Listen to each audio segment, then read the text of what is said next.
All right. Well, welcome back, everybody, to the Imperfectly Impactful podcast.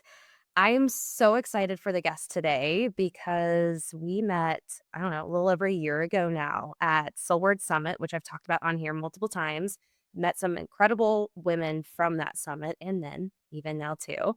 And I've just loved being in her world and just getting to learn from her and experience her magic. And then now, as I step into motherhood, I get to work one on one with her a little bit more, which has been even more amazing because she has two kids of her own. But she is the founder and CEO of the Authentic Audience, as well as the Authentic Business Club. And I'm not going to go too far into it because I'll let you share with everybody. But Krista Ripma, welcome to the show. Thank you, Kat. I was just thinking how sweet it is that we did meet just over a year ago this time. And I was sitting in your seat, pregnant, just about this far along, when I keynoted at Soulward and where we met. And you were just so like on fire that day. And I remember I felt terrible that day. I threw up every day of my pregnancy and seeing your energy and seeing like the way that you showed up as the event coordinator that day and beyond, it was just like really powerful. And I knew we were going to work together, but I was like too sick at the time. But I do recall being like, like, I see you. You're amazing. I'm going to go throw up now. But here we are. We know here Thanks for we having are. me. I think it's just such a really beautiful like year, 15 months, whatever it's been, because you were pregnant, you had your second child, Max, and kind of went on your own maternity leave. And then during that time is when I got close to your sister Kelsey, which Kelsey's been on the podcast too. And I feel like it was just a beautiful to see that reconnection back with you kind of as everything tied back around. So I'm just so excited to have you here. Before we jump into just all the things, I'd love for you to give a little backstory just so if anyone doesn't know you, they can kinda understand a little bit of who you are, what you do, why you do what you do, because I know you have a deep passion and purpose and everything too, and so whatever you feel called to share, please share with them. Thanks. Yeah. So it's nice to meet you, who's ever listening. Thank you for your energy and your time. I am Krista, and I am a founder, CEO, mom, writer, Gemini, all of the things.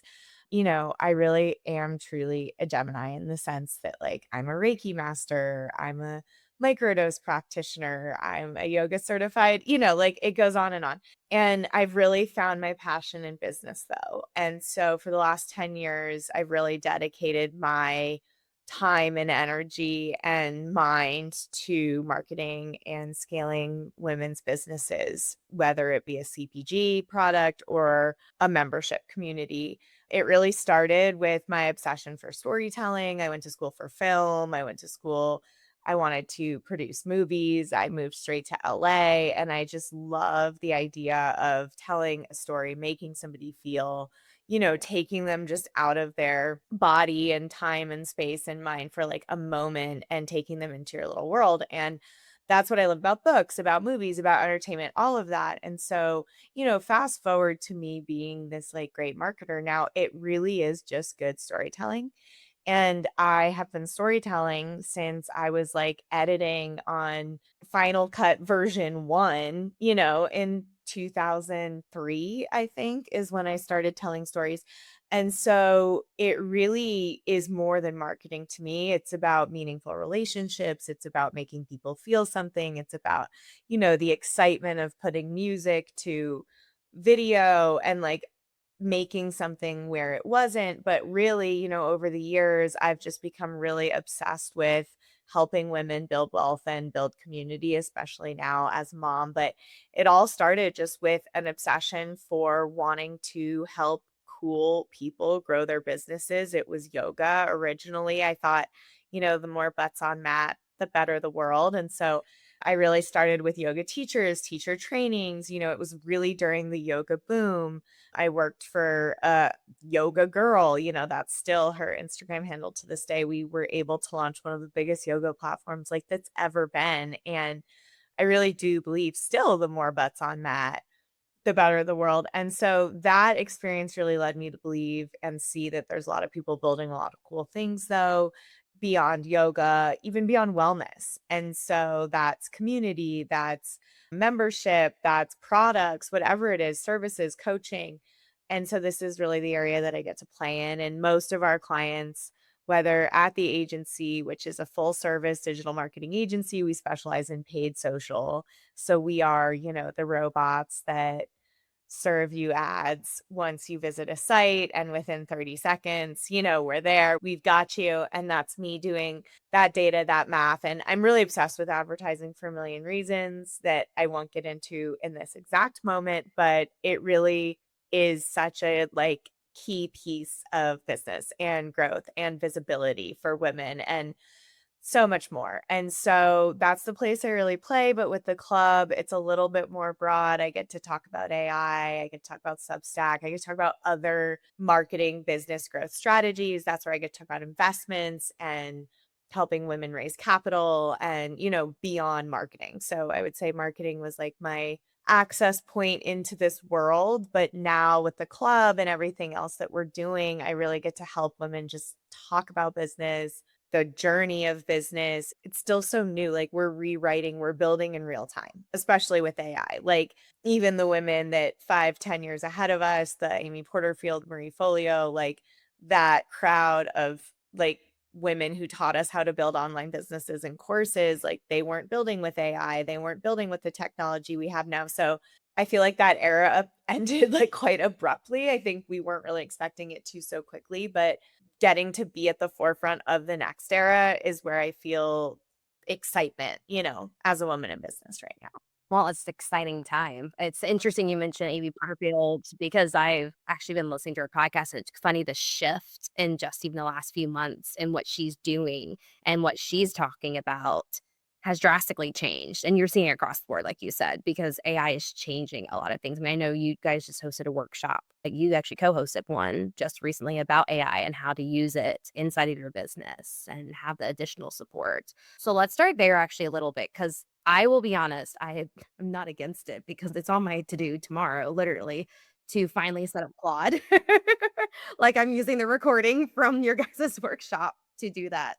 But I do think there are people who are, like, gung ho for it, and then there's others that are like there is a setup process, but there's also a lot of knowledge and information out there that I think is mixed. I'd love for you to dive into a little bit business owners specifically, though. So as a woman business owner, like, there are a lot of pros, though, to leaning on AI and supporting you.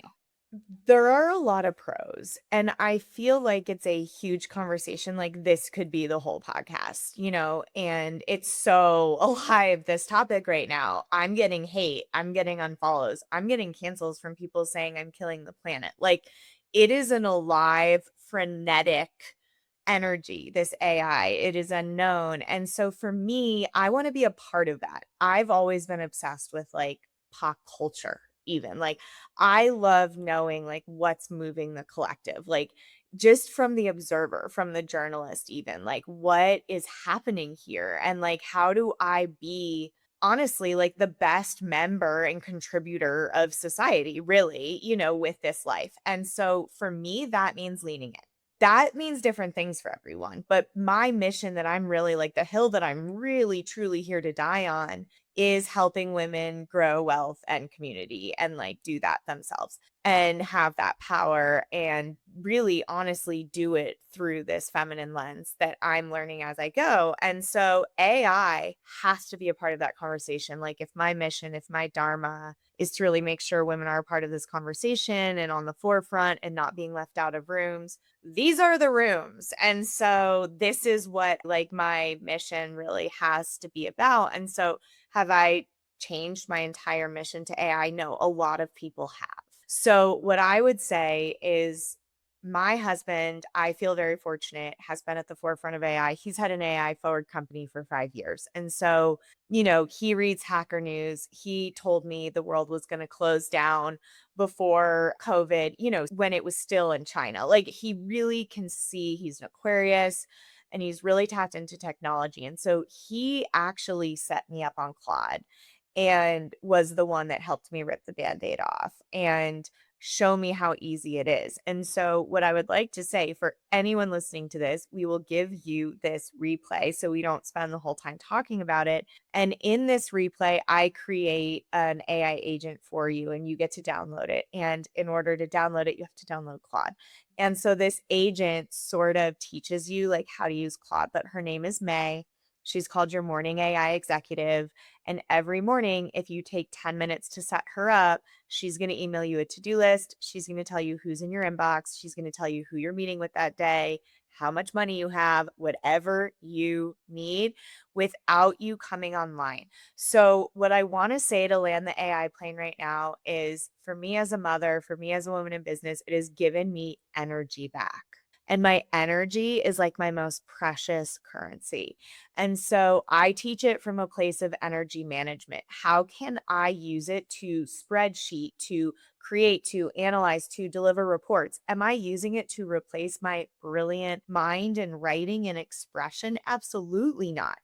But if we're chatting with AI, like if you are still chatting with AI, if you are still talking to chat like a friend, you are behind. And that's the truth. It has shifted from chatting with your agents to training your agents to work for you. And I would say that is the difference. I now wake up to a circle summary, an email summary, a financial summary. It's all been pulled for me. So it's like I have trained them to go connect to my tools. It takes a little bit of time. It's so intuitive. Do you want to connect to Google Drive? Yes. Like, do you want to give permission for Claude to access Google? Yeah. Like, it's so easy. And so, my prayer is like, lean into creative research as play, lean into learning. Like, there's nothing I love more than like truly a lunch and learn because we get to sit around and share a meal, and there's something really beautiful about that. And then somebody teaches you something and it's meaningful. And if you think about AI as like every day, sit down with your lunch and learn, like expand your brain to something that is real for the collective that is happening.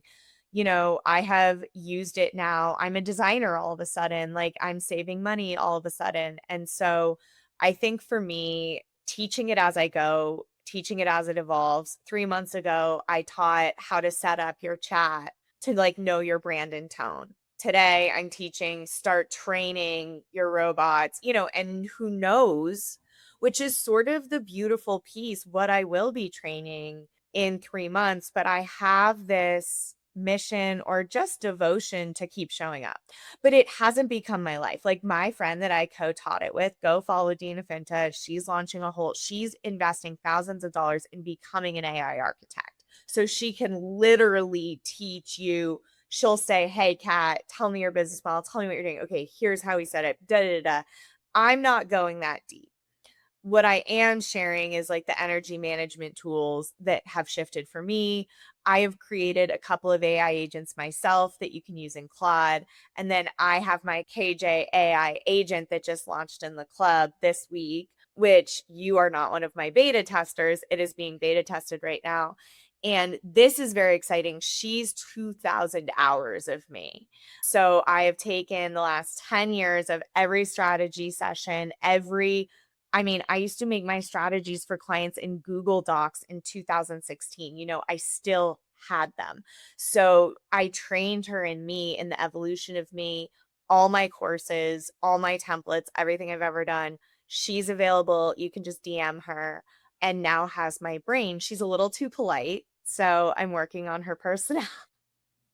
Like, I'm not that nice, but I'm asking, like, I wouldn't describe me as nice, And so kind, yes, nice, no. So I'm working on her personality, but in terms of her depth of knowledge, it's like pretty profound because I don't have access to 2,000 hours of my coaching right now, if you were to ask me a question. So it's almost like a relief in a lot of ways that I have her. I imagine this is what it's like for somebody to write a book. It's like it's out there. Like my brain is out there. It exists. My story, like my energy, my brilliance, like it is available outside of me now. And that's sort of what it feels like for me. So I would say I'm in that. My husband is a very early adopter. I'm like right behind that in terms of technology, but like anything, I see it as a currency. I see it as an energy. People thought the internet was the end of the world. People thought,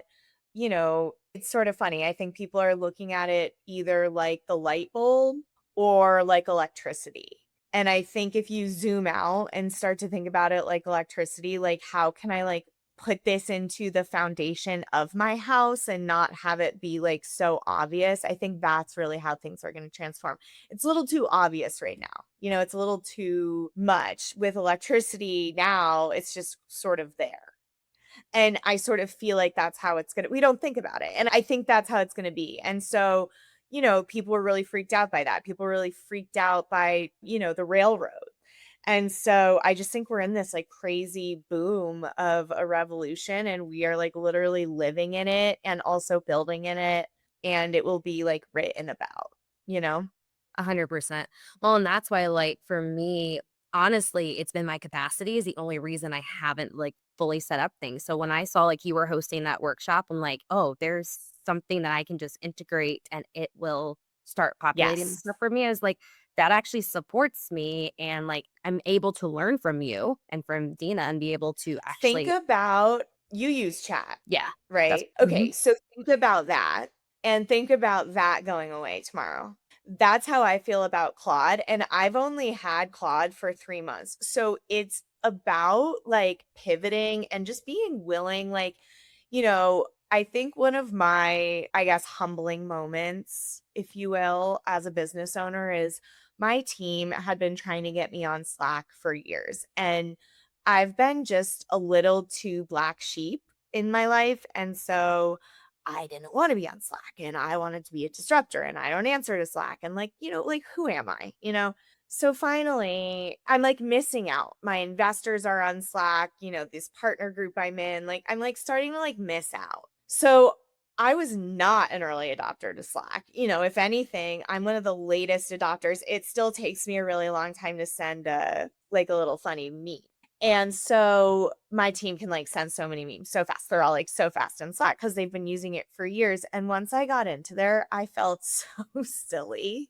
Like I was like on this righteous sort of like, I don't use Slack and it's going to take too much time and I don't do that. And then I used it and it's so easy. And so it just was this moment of like, I just want to be a little bit more open to technology and productivity and just because it is a tech app or just because it's a bro tech founder or whatever, like I can't be so black and white thinking. And I think it's the same with AI. Like I have clients that are like, I'm too attached to chat. And it's like, you can't, it's technology. Like you cannot be attached to chat like a person. We just can't. We have to start training them a little bit differently and thinking about the energy of AI like electricity. Like we don't think about the light as a person. Like it's definitely energy, it's definitely real. We need it to live, but we're not telling it our deepest, darkest secrets. So I think it's just going to even out. But right now it's, as anything, a little dramatic. Yeah, just a little bit.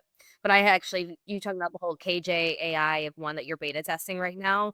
I literally was talking to somebody else about it because I struggle. I've had one client for 13 months now we've been working together, and I was like, if I can have something that knows my brain so I don't have to go back in my emails and all the things we've done and all the things we've discussed and just easily pull that information for me and like what did we decide or what was discussed. You can do that with okay, everybody stop, go download this workshop with me and Dina.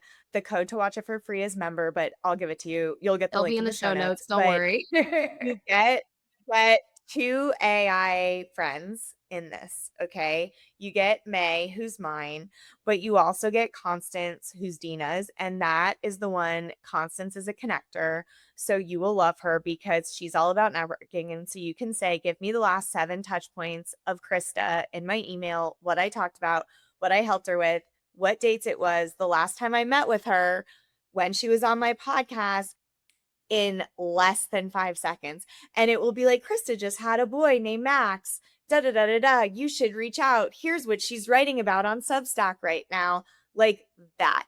So when you think about your capacity, I think thinking about learning something new, especially at this time in your life, like you've got a system, you've got a thing. I think AI is asking us to just be a little more agile in our ability to, what you're going to do on chat for the next 30 minutes, go watch this, download Claude and say, like really think about, okay, I have those 30 minutes to learn. How can I expand my brain? And Cody Cook Parrott is this really great writer. I quote them a lot. They're in the business club.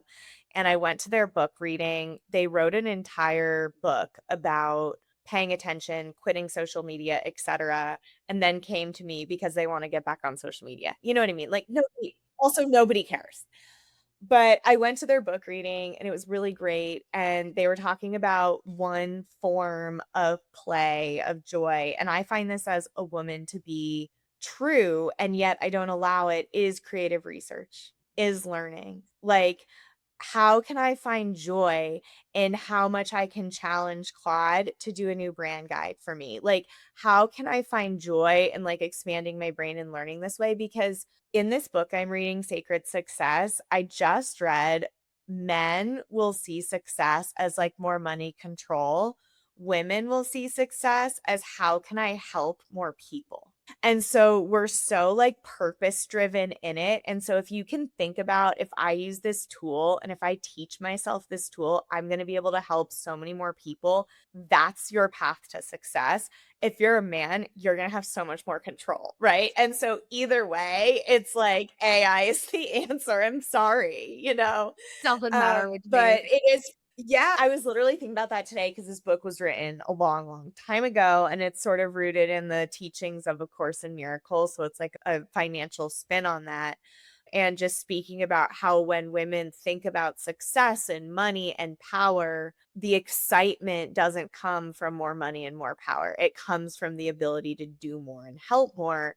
And so if I'm pitching to a woman, I need to use that angle. And if I'm pitching to a man, it's like, this is going to give you more power, more control, whatever. And we want more energy to help. And so to just land your capacity plane, I think you're going to be really happy with AI because it's going to give you so much more capacity to do the things you actually want to be doing. But it requires that little, risk, that little heavy lift. Like, you have to jump off the edge to like see that the net is there. Yep. And I think that's what we're being asked to do right now. Yeah.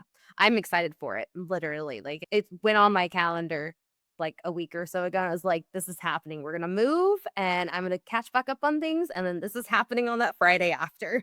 So I can't wait. You know how we adapt to things, and that's how it worked for me. Like, I saw my husband using it, I saw people using it, I'm like, "Okay, I'm gonna do it, I'm gonna sit down," and the first time I sat down with Claude, I make fun of, like, myself that Claude's my boyfriend because it was a Friday night, my kids were asleep, I poured a glass of wine, and I was like, "We're doing this thing." Like, "We're going in, babe." And after those 2 hours, like, I just haven't looked back. And so I do think it requires like an hour or 2, but if that's gonna save you, it's just, I think we're so wanting to get to the next thing. I see this in Kepler, my daughter. If she is not immediately amazing at something, she is so upset. Like, she is so upset. If she doesn't know the words, she's trying to learn the whole album. She's 3 to Tortured Poets Department, and we are on Who's Afraid of Little Old Me.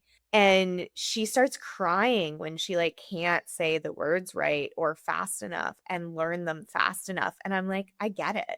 Like, I understand that frustration. Like, I want to know this faster, but there's like a beauty in like learning it and listening to it. And so we're just finding that balance. It's funny to look at it as a kid and then think about though currently in your life too and like see because it's we're all in just different seasons and stages of what we're doing and what we're learning. 100%. And I see her little brain, and even she is resistant to learning. And I'm like, you know nothing. Like, the next 20, 30 years of your life are only going to be learning. So get excited. And that's like what I'm trying to help her understand is like the process is fun, learning is fun.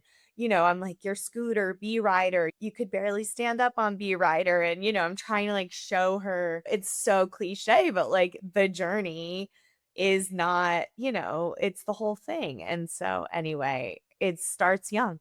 Yeah. That's amazing that you're doing that with her, though. Like, I think that's such an important piece to distill in, like, as a child and, like, as they grow Like, is we that. have to try new things, and you're just not going to be good at it, and you're not going to know the words, and I wish people just sort of said to me that's how life works a little sooner. Like, I feel like as kids, just aren't told, like, things very matter of factly, and I'm just like, my husband once, I was crying because I got stuck in traffic and I missed my hair appointment, and he was like, "As long as you're alive, you're gonna be getting stuck in traffic." Like, he just sort of, like, made this shift in perspective for me. So, like, you just can't let it's like the world is not against you. Like, the car accident did not happen because you are meant to miss your hair appointment. And so I was just like so frustrated every time something wouldn't go my way. And I didn't learn till later in life that, like, that's fucking how the world works and it's how you react.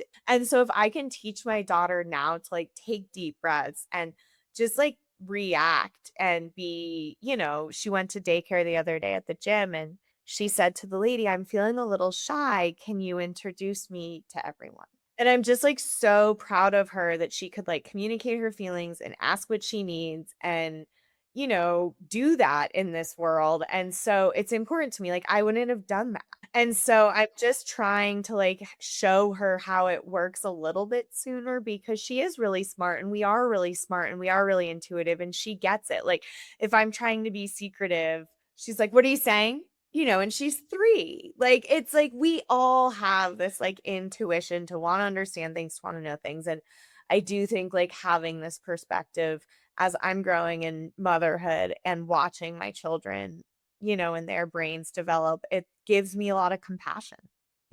It's interesting you share all of that because I actually feel so my husband and I had talked about having kids, like, about 3 years ago originally, and that was at the very beginning, if not right before I even started my journey, like, in personal development and in the spiritual world and, like, learning more about myself, and it's funny because I'm so grateful the work I've done on myself to get to this point to now bring this baby girl into the world because it's a completely different view I have, and, like, I want her to, like, learn about learning and be able to share her emotions and feelings because I didn't either. That's the thing. Like, I grew up very much like, "Nope, I don't need anything. I'm not gonna ask for anything."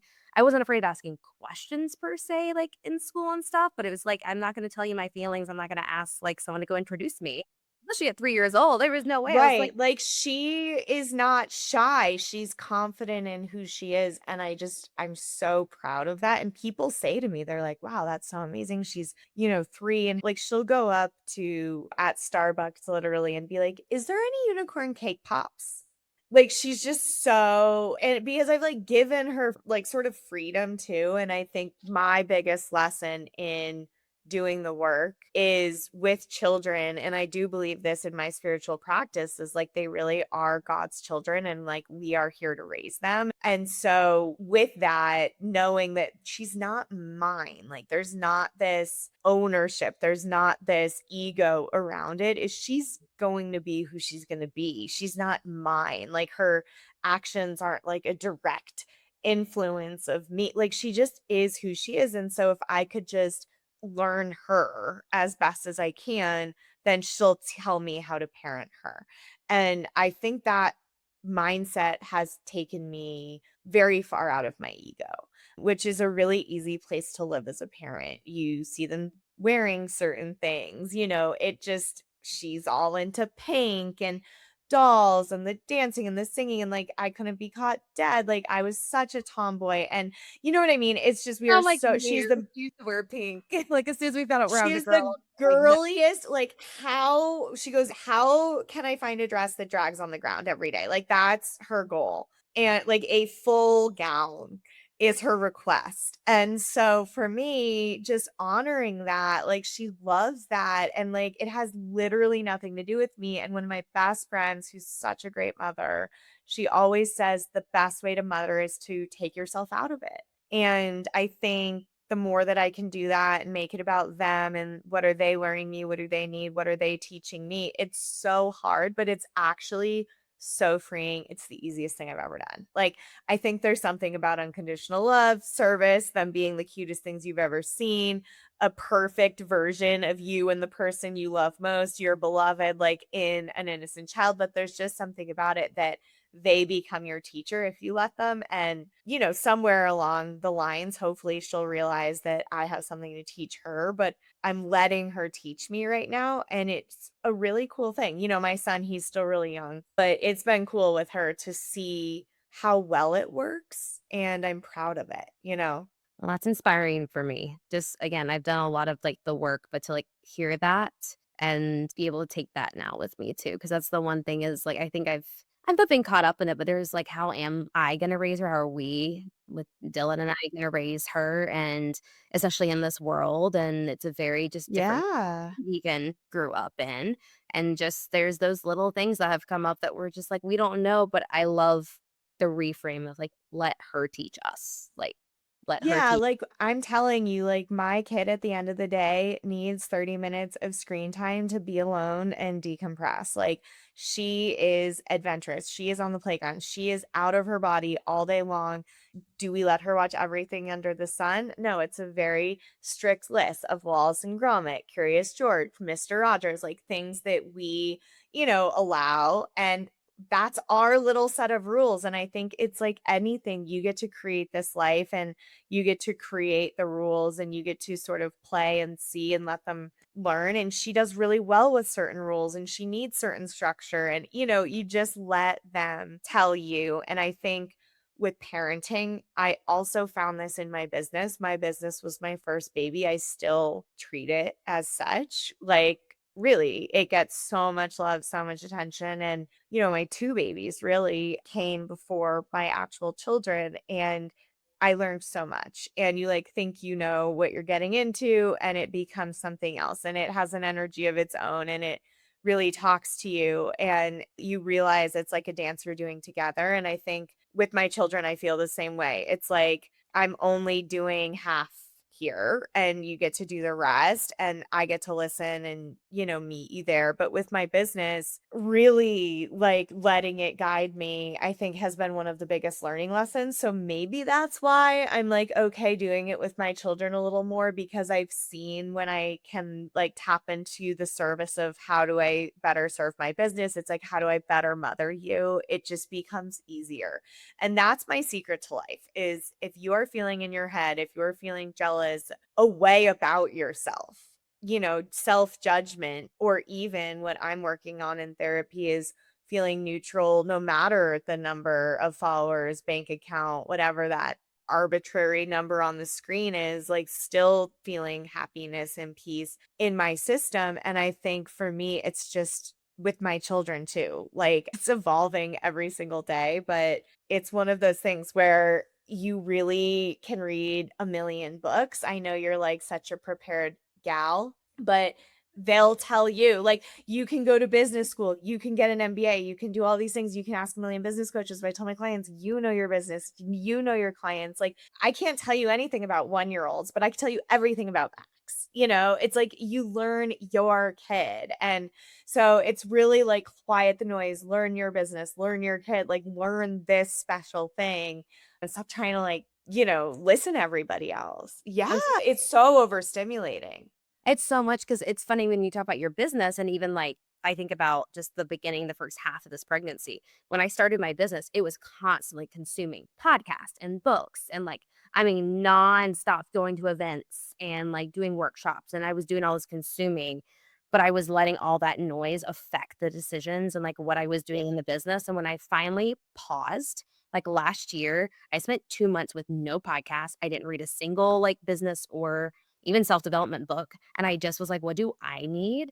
That's when my business completely shifted, and then same thing, I feel like at the beginning of pregnancy is, like, I was consuming a lot, and then over the last few weeks, I've been like, "I've gotta stop listening to everything else, what everyone's saying." Like, yes, there's good things for me to know and be knowledgeable on, like, I've been reading Nurture, I know that was one actually you had Oh, shared. so good. I love that and like a mother.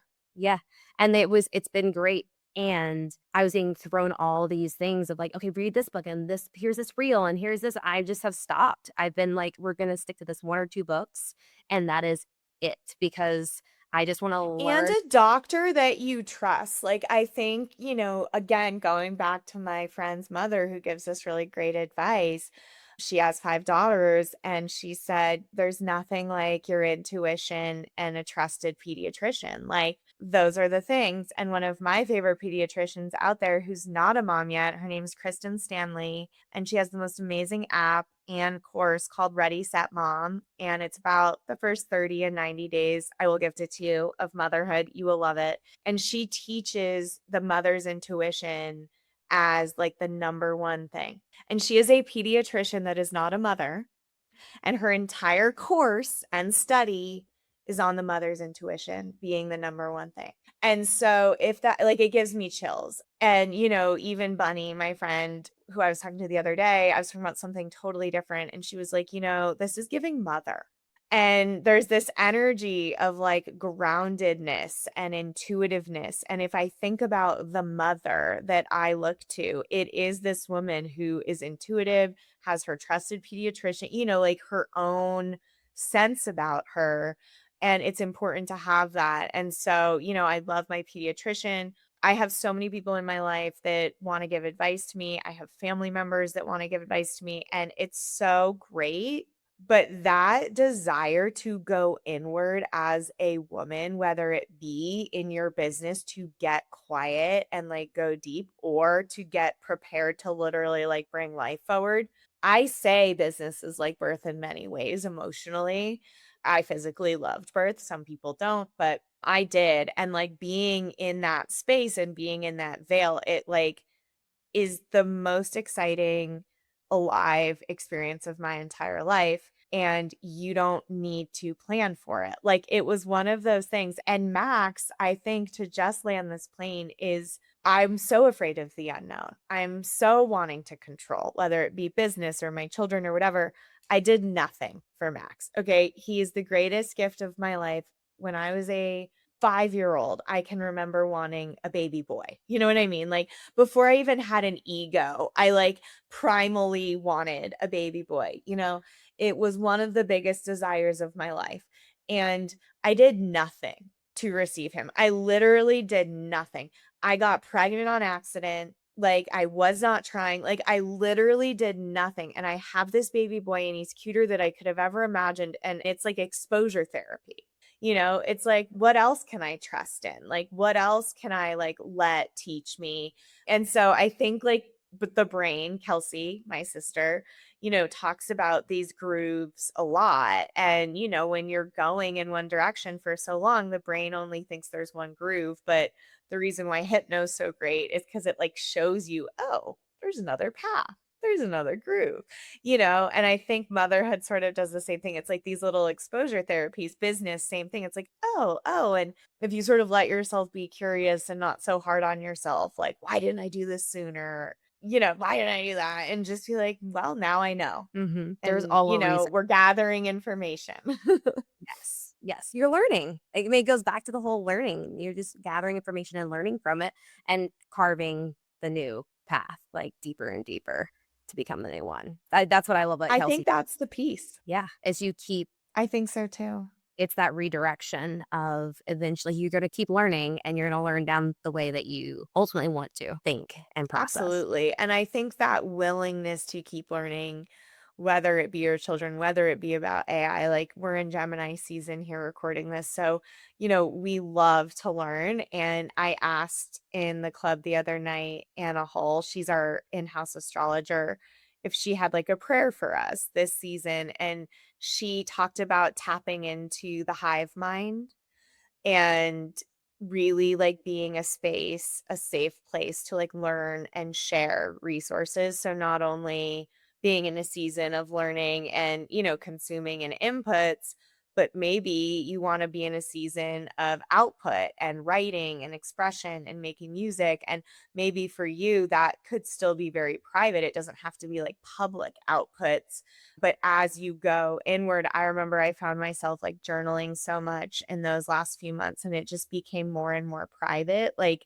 between me and me as I was becoming a mother. And I think having that awareness of like, am I in a day, a season, a week of input or output? Yeah. and honoring that, like, really honoring that. And right now, I'm in this really, like, back and forth season where I can't read fast enough and I can't output fast enough. For the last, like, 7 months, I've been pretty inward, and I've started to just honor that, and now we're coming into Gemini season, we're coming into summer, I'm launching a new Substack called The Unhinged MBA. We're really gonna go there and get visible with this business strategy stuff, but at the same time, you have to honor the season. There's no way I would have launched that last summer. Yeah, no, it's true. It's funny you talk about, like, the journaling, how you're journaling so much. I'm starting to get the inkling to journal again, and I'd kind of been out of that for a while. I just have not felt called to.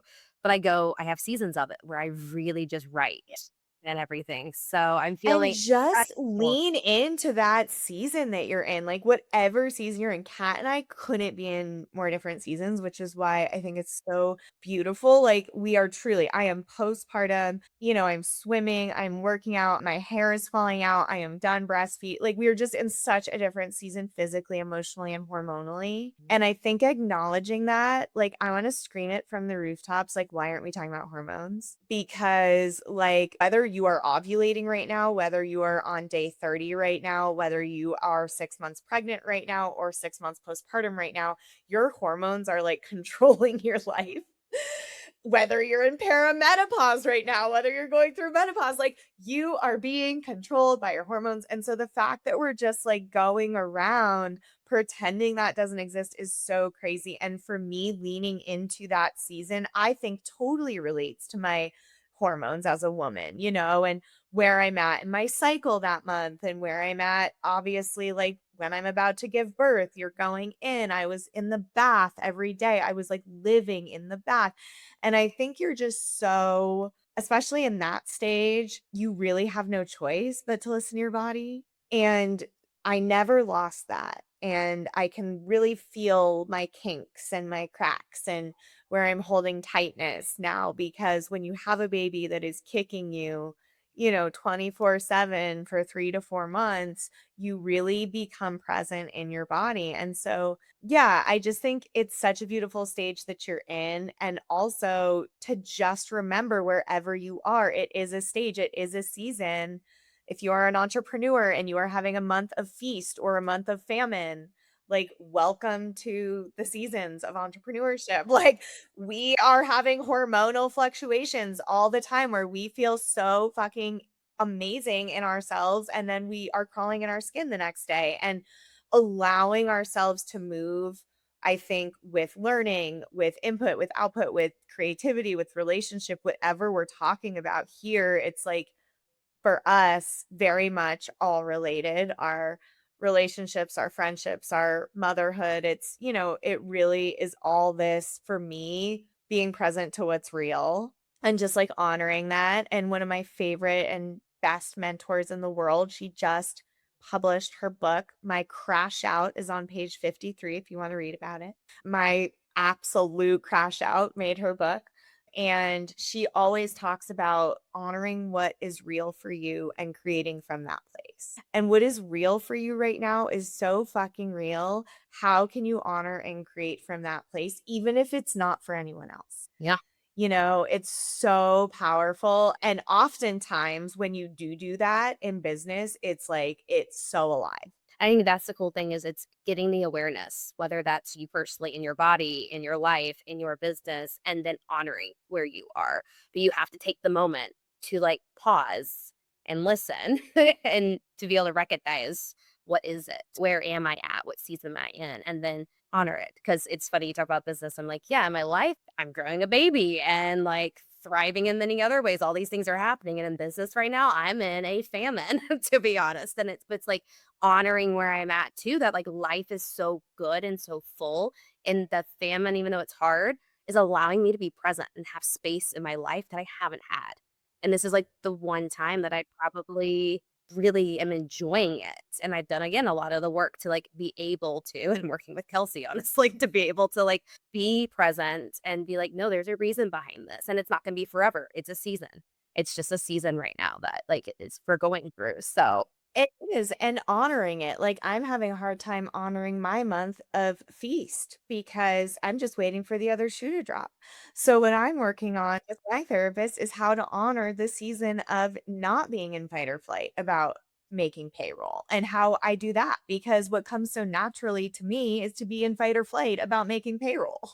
Yep. So I'm like, "Oh my god, what do I do?" And so I think it's one of those things that, like, I have to honor, and I was doing brain spotting last night on the season I am in, which is expansion and how I hold that. 6 months ago, I was doing brain spotting on scarcity and being in that season and how I honor that. And so I think it's just being real and being honest with yourself. Like, you can't lie to yourself. And I think that's my favorite part about being alive is like you just really can't lie to yourself. What I do love and Kelsey teaches is there's a lot of ways to trick the mind. Like, you can definitely trick the mind into calming down. You can definitely trick your body into fight or flight. You can activate your body or you can calm your body. You can do all of these things and just be sitting in one place. But at the end of the day, like, you know. Like, you know where you're out of alignment, you know where you feel yourself, and if you can just do, I think, one thing a day, whether it's for me honoring AI and how to bring that into my business, because I just know I have known, that I need to start talking about it more and I'm doing it slowly but surely, right? And it's just every day with my daughter, with my son, when those things that it's just like, what can I do today to just honor that? And the Reiki prayer is really beautiful. I'm going to paraphrase it, but it's just for today. That's what it is. It's just for today. And I think as business owners, as mothers, we are so in the future, we are so in the past. And I think one thing to trick our brains is really like, just for today, may I be, and then finish that answer calm, kind, abundant, whatever. But it's just for today. Like, take the pressure off tomorrow. Have an absolute crash out tomorrow. And you know what? The last 2 crash outs I had have led to, like, the biggest business decisions of my life. So it's not about, you know, toxic positivity either. If you're in a rough spot, honor that spot. And I think just recognizing too that it's not permanent. Yeah, it's not.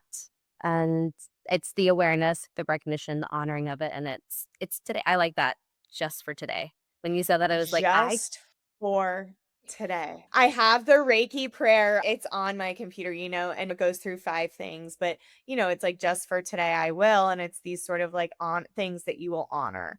And I think we try to make such lofty goals and promises and things like that. And, I'll say just today I have cat.